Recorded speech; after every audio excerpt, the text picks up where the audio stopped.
So let's, you know, this is pretty typical of what you're going to see, but was that the approach? Yes. So look at the throat. You can see the old line. It was that narrow throat that came right up to the green. That was the only approach that came up. It was basically bunker there, bunker, bunker. And every greens complex was just identical. So when we went through the renovation, we said we got to change some of this to kind of make the course more interesting. Because every approach shot into a green was just you're either in a rough or a bunker. Yeah. We had no runoff areas. We had nothing. And so Ian wanted to come through and kind of make the game a little more interesting, a little more playable. Our big thing was pace of play. We're so big, we do over 30,000 rounds a year. We're trying to keep it at about 4 hours a round, and so we just wanted to keep guys moving. So why do we need all these bunkers? No, we didn't. So we started pulling them out and putting these runoff areas in, and everybody's loving them. So it's been fantastic. And there's nothing move pace of play, but what about labor stuff? Have you noticed the change in labor, not having a bunker? What is it doing to labor allocation with that many? I mean, obviously not from '08, but since you've been here. It's definitely reduced the amount of manual labor, for sure, because we're not having to come in and rake all these bunkers. Our old bunkers had to be fly mowed just like these. You know, we were still trimming around and dealing with, hand raking some of them, machine raking. So we couldn't actually hand rake most of the old bunkers because of the sand line, the trapper liner that was using, the bunker rake would snag it. A lot of the faces were all flashed, everything was concave, you couldn't get a rake in them. And so we went to a more flat bottom design that we could actually get a rake in. So we've reduced our labor hours, tremendously. Okay, and also, no liners at all? No liners. We don't really have any rock here. So basically all we did was shape the floor, plate tamp it, and put the sand in. So it's just up to us to kind of keep... Okay. No. Sandy loam.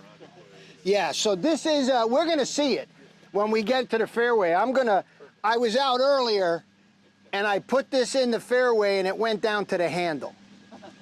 And I tell anybody that ever says, oh, I'm going to look at a job somewhere, I'm going to look at this, look at that, bring a soil probe.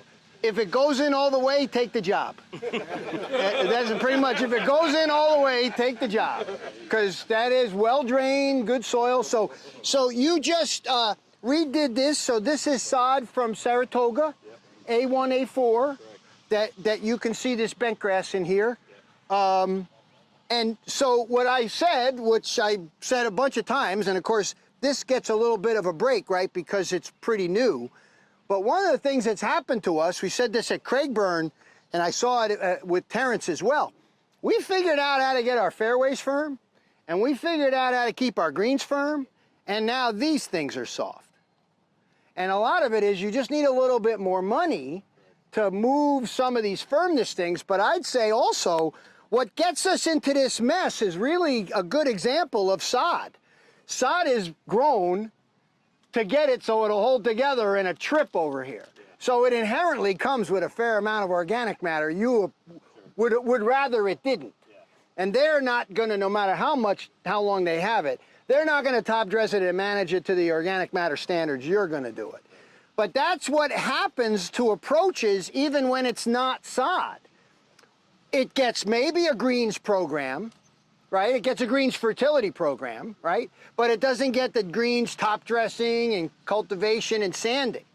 The other thing is we put lightweight mowers on it, right? Which also doesn't help with traffic and thatch management. Now, 30,000 rounds of golf, I think I could get some real traffic use on organic matter management, right? More traffic, less organic matter accumulation.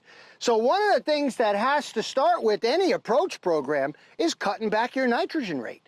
Or if you keep your nitrogen rate high, bring heavy equipment on it. Because the reason they get soft is we're growing too much grass or we're not giving it enough traffic. It's just like a championship tee, right? The championship tee that gets all that nitrogen grows too much, creates that organic matter that then you got to go buy thatch zyme or core it 15,000 times or throw 25 trucks of sand on it. When if we focused on reducing growth just to what we needed, and this is what's going to be interesting. How the carts don't, I noticed everybody was pretty good about this. So you don't really get a lot of cart traffic here at all. You're supposed to stop at the stakes, supposed to. Yeah, and then, but will there be pull carts or, so they'll pull them right up? Yeah, sure. No problem. Yeah, no problem. Yeah. We let that go. Even right across. Well, We tell them that they shouldn't go across the green. Okay. They do. It's Okay. all walkers are point A to point B. That's right. That's okay. They're walking. At least they're helping us that way. So this soil also, again, you can see the roots making their way through. We're going to look at other soil, but you had to bring this soil from somewhere, right? Because this was all bunker work. We hauled no soil. No soil. He just filled in the bunkers. There was so much forced mounding around a lot of the bunkers. He just pushed it flat. Okay. He found everything you needed and graded around. So mounds were just. Yeah, we just pushed them right into the bunker. We cored out all the sand, drainage, and all the sod to start pushing them in. How long ago was it?